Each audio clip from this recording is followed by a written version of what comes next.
है बच्चों, कैसे हैं आप लोग। तो सेमीकंडक्टर का आपका पूरा सीरीज चल रहा है, 2 पार्ट आपके ऑलरेडी कवर हो चुके हैं। आइए हम थर्ड पार्ट की तरफ चलते हैं। जिन लोगों ने नहीं पढ़ा है, पहला सेकंड और सेकंड पार्ट दोनों पढ़ लें अच्छे तरीके से, फिर यहाँ पर आए। हालांकि मैं तब भी समझाने की कोशिश करूंगा। देखो, आज हम आते हैं सबसे इंपॉर्टेंट सेमी इंट्रिंसिक सेमीकंडक्टर। हमें पढ़ना इंट्रिंसिक सेमीकंडक्टर क्या मतलब है?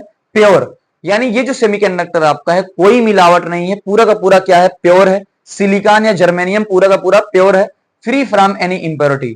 इसका मतलब इंप्योरिटी भी मिलाई जाएगी, हम आगे बात करेंगे। और ये मैंने आपको कॉन्फ़िगरेशन पहले बता दिया, 3s2 3p2। आइए समझते हैं आगे की चीज। बहुत सिंपल तरीके से आपको समझना है, सारी चीजों को देखना ध्यान से।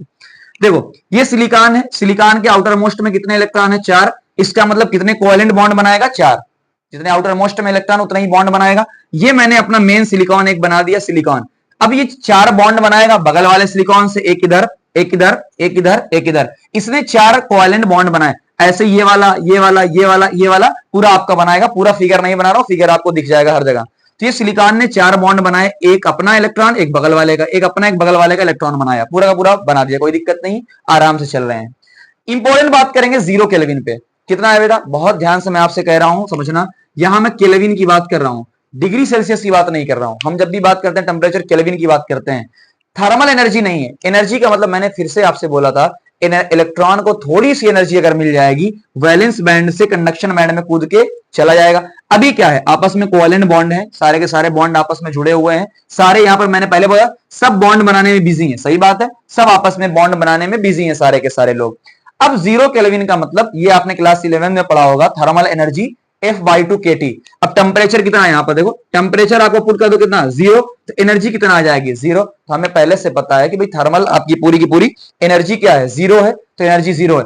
एनर्जी 0 का मतलब ये सारे के सारे इमोशन जो होंगे फ्रीज हो जाएंगे। यानी ये जो बॉन्ड बनाने में बिजी हैं, ये ऐसे ही बिजी रहेंगे, कोई भाग दौड़ी नहीं होगी, कोई ट्रांसफर नहीं होगा। तो ही मैंने लिखा मोशन ऑफ इलेक्ट्रॉन फ्रीज हो चुका है। कंडक्शन बैंड में कोई एंट्री नहीं होगी। अगर सुनो, वैलेंस बैंड पूरा का पूरा भरा है, बॉन्ड बनाने में बिजी है, एनर्जी है नहीं आपके पास, एनर्जी है नहीं तो यहां से यहां जा नहीं पाएंगे। तो मैंने कहा भाई यहां से यहां इलेक्ट्रॉन नहीं जा पाएंगे, नहीं जा पाएंगे तो कंडक्शन बैंड क्या होगा? पूरा का पूरा खाली होगा। अरे भाई, कंडक्शन बैंड पूरा का पूरा खाली है, इंसुलेटर, इंसुलेटर। यानी बहुत इंपॉर्टेंट क्वेश्चन, 3 स्टार की, सारे के सारे सेमीकंडक्टर इंसुलेटर जैसे बिहेव कब करेंगे? जब एनर्जी मिलेगी नहीं, यानी 0 केल्विन पर वो ऐसे बिहेव करेंगे। क्लियर? कितने आसान तरीके से हमने समझ लिया। ठीक है, आइए जब रूम टेम्परेचर की बात करते हैं, यहां पर रूम टेम्परेचर की बात करते हैं। रूम टेम्परेचर का मतलब क्या है कि जब आपको एनर्जी मिल गई है, क्या मिल गई बेटा? आपको एनर्जी मिल गई है। एनर्जी मिल गई है यानी इलेक्ट्रॉन जंप करके कंडक्शन बैंड में चला गया है। ठीक, इलेक्ट्रॉन आपका जंप करके कंडक्शन बैंड में चला गया है। बहुत ध्यान से मेरी बातों को सुनना, इसी फिगर में मैं तोड़ मरोड़ कर रहा हूं। मैंने माना ये इलेक्ट्रॉन गया, समझना बहुत ध्यान से, एक एक पॉइंट समझाऊंगा। इलेक्ट्रॉन जंप करके कंडक्शन बैंड में गया। कंडक्शन, ये मैंने पहले इलेक्ट्रॉन बनाया, ये मैंने आपको पूरा का पूरा मान लो इलेक्ट्रॉन बना दिया, इलेक्ट्रॉन बनाए दोनों तरफ। यहां से समझेंगे, यहां से पूरा, बहुत आप ध्यान समझना, एकदम ध्यान से, चारों तरफ की चीजों को हटा दो, एकदम ध्यान समझो। मैंने माना कि ये एक इलेक्ट्रॉन यहां का गया, इस इलेक्ट्रॉन को मैंने हटाया। जैसे इलेक्ट्रॉन जाएगा एक खाली जगह बन जाएगी। तो मैंने कहा भैया इलेक्ट्रॉन जंप करके, ये वाला इलेक्ट्रॉन जंप करके कहां गया? यहां पर गया। तो ये वाला इलेक्ट्रॉन यहां पहुंच गया, तो यहां पर क्या एक खाली जगह बन जाएगी। तो मैंने कहा देखो एक खाली जगह यहां पर बन गई। क्या उस खाली जगह को हम क्या बोलेंगे? होल। क्या बोलेंगे? उस खाली जगह को हम बोले, दोनों तरफ समझो, इस खाली जगह को ही मैंने बोला होल, इस खाली जगह को मैंने क्या बोला? होल। तो मैंने कहा यार जो खाली स्पेस है उसे हमने बोला होल। अब ऐसा देखो, ये जैसे ही बना होल, होल समझना ध्यान से, होल खाली रहेगा नहीं, इसको भरने के लिए समझना, इस होल को भरने के लिए ये वाला इलेक्ट्रॉन आएगा। बहुत ध्यान समझना, इस होल को भरने के लिए बॉन्डेड इलेक्ट्रॉन आएंगे। यानी इस होल को भरने के लिए ये वाला इलेक्ट्रॉन यहां पर आएगा। जैसे ही ये वाला, समझना, जैसे ये आपका होल है, ये आपका इलेक्ट्रॉन है, ये वाला इलेक्ट्रॉन यहां पर आया, तो अब बताओ ये इलेक्ट्रॉन यहां चला जाएगा, तो यहां होल क्रिएट हो गया और यहां इलेक्ट्रॉन चला गया।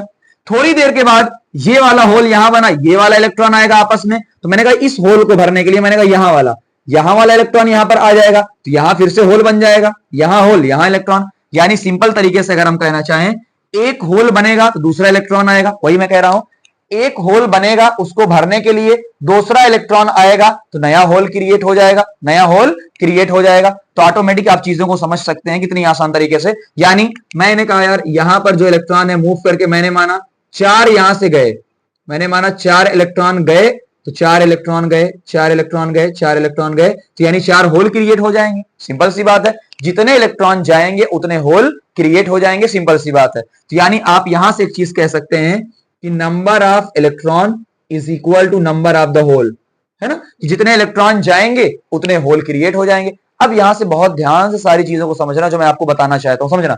यहां पूरा खाली है, यहां पूरा भरा है, क्या यहां से कुछ इलेक्ट्रॉन गए ऊपर? तो समझना बहुत ध्यान से, क्वेश्चन बहुत बार बना है पीवाईक्यू में। ये पहले पूरा खाली था, अब इसके अंदर कुछ इलेक्ट्रॉन आया, क्या कुछ भरा भरा है? पार्शियली फिल्ड, मैंने इसलिए कुछ भरा भरा, क्या पार्शियली फिल्ड हो गया है? हाँ पार्शियली फिल्ड हो गया। ये वाला पॉइंट लोग नहीं समझ पाते, कुछ खाली क्यों है। देखो पहले क्या था? भरा, क्या अब कुछ खाली हुआ? पहले पूरा फुल था, अब यहां से इलेक्ट्रॉन यहां पर गए, क्या कुछ खाली हुआ? हमने कहा यस यस कुछ खाली हुआ। फिर एक बात यहां से और समझ में आएगी बहुत ध्यान से आपको, मैं इसको मिटाता हूं, इस वाले को, मैं इस वाले को मिटाता हूं, समझना ध्यान से। इस वाले की बात करता हूं, ये पूरा ही मिटा देता हूं वरना आपको कंफ्यूजन होगा कि मैं इसी तो नहीं बता रहा हूं, है ना। इस वाले को मैं पूरा आपको भरा बताता हूं। देखो इस वाले को, ये क्या था आपका? वैलेंस बैंड, ये आपका क्या था? कंडक्शन बैंड था आपका पूरा का पूरा। क्या बताओ, यहां पे आपका होल बना, यहां पर आपका होल बना, यहां पर आपके फ्री इलेक्ट्रॉन गए, यहां पर आपके फ्री इलेक्ट्रॉन गए। अब समझना, यहां जो करंट आएगी, यहां जो करंट आएगी, यहां जो करंट आएगी वो होल की वजह से आएगी, यहां जो करंट आएगी वो फ्री इलेक्ट्रॉन की वजह से आएगी। फिर कुछ लोग बात करेंगे सर ये आप क्या कह रहे हो, ये सारी बातें क्या है? मैं बहुत सिंपल तरीके से आपको समझाने की ट्राई करता हूं, सारी चीजों को समझना कि क्या होल सच में मूव करते हैं। मैं प्रॉपर्टीज ऑफ होल की बात करता हूं, बहुत ध्यान से दो बातें करूंगा, बहुत ध्यान समझना। पहली बात करूंगा सबसे इंपॉर्टेंट बात की तरफ, यहां लोग गलत समझाते हैं मोबिलिटी। ये बात मोबिलिटी, मोबिलिटी होल की कम होती है, इलेक्ट्रॉन की ज्यादा होती है, इलेक्ट्रॉन की, ये समझना, इस पॉइंट को समझना। बहुत सारे लोग इसी पॉइंट में धोखा खा जाते हैं, मैं सारी चीजें आपको समझने की कोशिश कर रहा हूं। देखो बहुत सारे लोग आपको क्या बताएंगे, होल भारी होता है, कम चल पाता है, ऐसा नहीं, लॉजिक समझो ध्यान से। ये जो आपका फ्री इलेक्ट्रॉन है, क्या फ्री इलेक्ट्रॉन, ये वाला इलेक्ट्रॉन क्या इजिली मूव कर सकता है? मैंने कहा हाँ यार ये वाला क्या है, इजिली मूव कर सकता है, यानी इसकी भागने की जो क्षमता होगी ज्यादा होगी। भाई क्या होल खुद मूव करता? पहली चीज, होल खुद मूव नहीं करता। होल जो भी मूव करता है क्या वो बॉन्डेड इलेक्ट्रॉन की वजह से है? बॉन्डेड इलेक्ट्रॉन की वजह से। अब खुद बताओ बेटा, अगर इलेक्ट्रॉन आपका बॉन्डेड है, बॉन्ड के फॉर्म में है, क्या वो आसानी के साथ चल पाएगा? तो आसानी के साथ चल नहीं पाएगा, इसलिए होल की मोबिलिटी क्या होती है, कम होती है। अब मैं समझाने की ट्राई करता हूं आपको, यहां से एक बहुत इंपॉर्टेंट पॉइंट आएगा, होल कभी मूव नहीं करता है। लेकिन अभी कहोगे सर अरे होल यहां था फिर यहां है, कंफ्यूज मत। मैं आपको समझाने की कोशिश कर रहा हूं कहानी के माध्यम से। मान लो समझना, आप अपने क्लास को अज्यूम करो, समझो आपकी क्लास है, क्लास के पीछे 10 रोज है, 10 लाइन लगी हुई है, और एकदम पीछे वाली सीट खाली है। एकदम पीछे वाली सीट क्या है? पूरी की पूरी सीट खाली है, पीछे वाली पूरी सीट आपकी खाली है, ठीक है ना। पीछे वाली पूरी सीट आपकी खाली है, टॉपर बंदा आया, उसको आगे बैठना है, सीट तो खाली है नहीं, सीट तो खाली है नहीं, तो हम क्या करेंगे, कहेंगे भैया ऐसा करो एक एक सीट पीछे चले जाओ, एक एक सीट पीछे चले जाओ। सब बच्चे क्या करें, एक सीट पीछे, एक सीट पीछे, एक सीट पीछे, एक सीट पीछे। क्या बताओ चेयर मूव हुई? जो फ्रंट सीट पे चेयर है क्या वो मूव हुई? नहीं। कौन मूव हो रहा है? बच्चे उठ उठ के मूव हो रहे हैं। इसका मतलब चेयर मूव नहीं हो रही है, बच्चे मूव हो रहे हैं।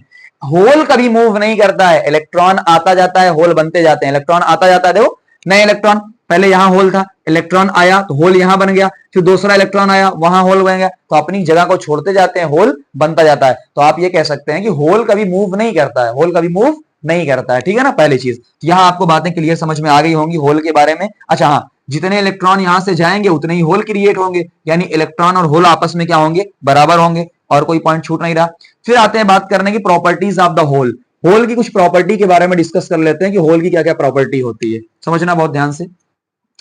प्रॉपर्टीज ऑफ द होल, तो ये पूछा जा सकता है होल के बारे में बहुत सारी चीजें, ये पूरा। और प्रॉपर्टीज ऑफ द होल, पहला, होल इमेजिनरी चार्ज कैरियर है। इसका मतलब समझो, इमेजिनरी, ये क्वेश्चन, इमेजिनरी चार्ज कैरियर। अभी थोड़ी देर पहले मैंने आपको बताया ऐसा क्यों बोला गया है कि ये चार्ज कैरियर का मतलब चार्ज ले जाने वाला। भाई होल खुद मूव नहीं करता है, होल खुद मूव नहीं करता है, बल्कि बॉन्डेड इलेक्ट्रॉन मूव करते हैं तो नया होल बनता है। इसलिए इमेजिनरी है, लगता है लेकिन होता नहीं है, लगता है, लगता है। दूसरा, होल किसकी वजह से हो, करेस्पॉन्ड टू वैकेंट। तो होल जो होता है, अगली चीज मैं लिख देता हूं, करेस्पॉन्ड टू वैकेंसी या वैलेंस इलेक्ट्रॉन। वैकेंसी है ना, कि जैसे जैसे इलेक्ट्रॉन खाली होता जाता है, यहां से इलेक्ट्रॉन गया तो होल क्रिएट हुआ। थर्ड पॉइंट इंपॉर्टेंट है और वो है चार्ज। होल पे जो चार्ज है, होल पे जो चार्ज है वो माना गया है पॉजिटिव ई के बराबर। यानी कैसे लिख सकते हो, होल पे जो चार्ज है वो आपका assume to be equal to the electronic charge, यानी आपका पॉजिटिव ई के बराबर है। तो इलेक्ट्रॉन पे कौन सा चार्ज होता है, निगेटिव। बस इस पे कौन सा चार्ज होता है, पॉजिटिव। क्यों भाई, इलेक्ट्रॉन के जाने की वजह से चार्ज आया है ना, तो इलेक्ट्रॉन के जाने की वजह से प्लस चार्ज आता है, तो उसको माना गया प्लस ही। तो आज के बाद ये सबसे इंपॉर्टेंट पॉइंट है, होल के ऊपर कौन सा चार्ज है, प्लस चार्ज है। चौथा पॉइंट आपका, always in, always in valence band. पहले ही मैंने बोला वैलेंस बैंड से ही इलेक्ट्रॉन निकल कर कहां जाएगा, आपका कंडक्शन बैंड में। वैलेंस बैंड से ही निकल के कहां जाएगा, कंडक्शन बैंड में। तो होल ऑलवेज कहां पर होगा, वैलेंस बैंड के अंदर होगा आपका, ठीक है ना। आगे चार्ज कैरियर है, पांचवा पॉइंट। चार्ज कैरियर तो है ही, पहले हमने आपको बोला था ये एक चार्ज कैरियर होता है, हाँ सही बात है। लास्ट पॉइंट, जो आपकी मोबिलिटी होगी, मोबिलिटी होल की कम होगी। मोबिलिटी कम होगी किससे, इलेक्ट्रॉन से कम होगी। ये सारे पॉइंट आप समझ सकते हो, मैंने आपको सारी चीजें समझा दिया। फिर से एक बार, 0 केल्विन पे आपको एनर्जी नहीं मिलती है, एनर्जी नहीं मिलती है तो इलेक्ट्रॉन जा नहीं पाएगा, तो इंसुलेटर जैसा बिहेव करेगा। जैसे ही रूम टेम्परेचर पे थोड़ी सी एनर्जी मिली, रूम टेम्परेचर में 25 डिग्री सेल्सियस, मतलब आपका 25 298 केल्विन, अच्छा खासा एनर्जी है। एनर्जी मिलेगी, इलेक्ट्रॉन जंप करके यहां से यहां जाएगा, जहां से जाएगा होल क्रिएट होगा और यहां पर इलेक्ट्रॉन आएगा। होल को भरने के लिए दूसरे इलेक्ट्रॉन बॉन्डेड वाले आएंगे, तो नई वैलेंसी क्रिएट होगी, नई वैकेंसी क्रिएट होगी। तो सारी चीजें आप देख सकते हैं बहुत सारे। तो ये वाले क्वेश्चन एआईपीएमटी में और नीट में कई बार ये सारे क्वेश्चन आ चुके हैं, तो कई बार आपको ध्यान देना होगा। कंडक्टिविटी की बात कर लेते हैं, आपको क्या कंडक्टिविटी है ना, कंडक्टिविटी की बात कर लेते हैं। तो फार्मूला खाली आपको बता दे रहा हूं, कंडक्टिविटी यहां पर, ताकि आपका ये पॉइंट पूरा खत्म हो जाएगा, डेरिवेशन आपको मिल जाएगा। Conductivity in semi conductor, semi conductor में कंडक्टिविटी क्या क्या फार्मूला याद रखना है आपको, देखो ध्यान से। I is equal to n e A v d, drift velocity. कई लोग इसको वीना के नाम से जानते हैं, देखो V E N A, Veena के नाम से जानते हैं। दूसरा क्या होता है आपका ड्रिफ्ट, इसको क्या बोलते हैं, म्यू ई, और J is equal to sigma E और आई बाई ए। ये आपने करंट इलेक्ट्रिसिटी में बहुत सारे फार्मूले पढ़ रखे थे। हमें यहाँ क्या याद रखना है, इस तरह हमको यहाँ पर याद रखना है कि भाई जो आपका सिग्मा है, जो आपका कंडक्टिविटी है, वो क्या है, इलेक्ट्रॉन की और होल की आप जोड़ दो और मल्टीप्लाई किससे करोगे, ई से और एन से। एन आई का मतलब जो भी इंटेंसिक आपको दिया होगा पूरा का पूरा। तो mobility of free electron, mobility of the hole, ये आपको याद रखना है, ये आपको याद रखना है। वैल्यू वहां आपको दी होगी। करंट टोटल, करंट की बात कर लेते हैं, टोटल करंट। टोटल करंट क्या है, दोनों को जोड़ दो, दोनों को, इलेक्ट्रॉन वाले को और होल वाले को जोड़ दो, आपकी टोटल करंट आ जाएगी पूरी की पूरी। फिर कहेंगे सर करंट कहां से निकालें, तो सिंपल सी बात है, करंट का फार्मूला ये है ना आपका, होल को रखना होल का रख देना, और जहां जहां जो चीज रखना है रख देंगे। कुछ लोग कहेंगे सर ये आपने ऐड क्यों किया, तो सिंपल सी बात मैंने बता दिया, ऐड क्यों कर दिया। देखो ऐड क्यों किया, इधर देख लो ध्यान से। मैंने माना ये होल है, होल पॉजिटिव होता है, होल पॉजिटिव होता है, होल जिधर जा रहा है, होल की करंट भी पॉजिटिव की डायरेक्शन में जाती है। सिंपल सबको पता होता है, जिधर पॉजिटिव जाता है उधर ही करंट जाती है। मान लो आपका इलेक्ट्रॉन इस तरफ, होल दोनों अपोजिट डायरेक्शन में जा रहे हैं, ये दोनों अपोजिट डायरेक्शन, इलेक्ट्रॉन आपका माइनस में होता है, इलेक्ट्रॉन इधर जा रहा है, तो इलेक्ट्रॉन की करंट कहां जाएगी, आपकी इस तरफ जाएगी। तो क्या दोनों ऐड हो जाएंगे, नहीं ऐड हो जाएंगे, दोनों ऐड हो जाएंगे, सिंपल सी बात है। तो यहां पर कहीं ना कहीं आपकी कंडक्टिविटी पूरी खत्म होती हुई, ये वाला टॉपिक पूरा आपका खत्म होता हुआ, ठीक है ना यहां पर। तो बाकी जेई के जो कुछ कुछ क्वेश्चन हैं, वो क्वेश्चन भी आप देखिएगा, हालांकि आएंगे नहीं। इसके बाद जो हमारा टॉपिक शुरू होगा वो होगा एक्सट्रिंसिक सेमीकंडक्टर। तो यहां तक आप प्रैक्टिस करिएगा, मैंने सारी चीजें आपको समझाएगी। अब जाके कोई भी बुक पढ़ लेना, कोई क्वेश्चन लगा लेना, कुछ भी कर लेना, आपको सारी चीजें क्लियर हो जाएंगी। अच्छा, कुछ चीजें ऐसी भी होंगी जिसे मैं फार्मूला यहाँ पर अप्लाई करना हल्का सा सिखा देता हूँ। जैसे एग्जाम्पल के तौर पर ये दोनों आपने नोट डाउन कर लिया होगा, देख लो, नोट डाउन कर लेना ना, ये देख लो। जैसे एग्जाम्पल के तौर पर देखो भाई, I electron upon I hole, ये आपको दिया है। n electron upon n hole, ये हो जाएगा। E दोनों में फिक्स होगा, E कट जाएगा, मतलब ही नहीं है E कट रहे, एरिया सेम रहेगा तो हो जाएगा। उसके बाद इनटू ड्रिफ्ट वेलोसिटी इलेक्ट्रॉन की, ड्रिफ्ट वेलोसिटी आपके होल की। ये क्वेश्चन आपका ट्रिपल ई में पूछा गया है, ट्रिपल ई का क्वेश्चन है ये पूरा, है ना। वैल्यू इसकी दी हुई थी, इसकी दी हुई थी, इसकी वैल्यू पूछी हुई थी, तो इस तरीके से आपके क्वेश्चन आएंगे, कोई दिक्कत की बात नहीं है ना। तो अगला टॉपिक हमारा जो शुरू होगा वो होगा extrinsic semiconductor. Very important topic, सबसे ज्यादा इंपॉर्टेंट टॉपिक है, ध्यान दीजिएगा। Thank you very much.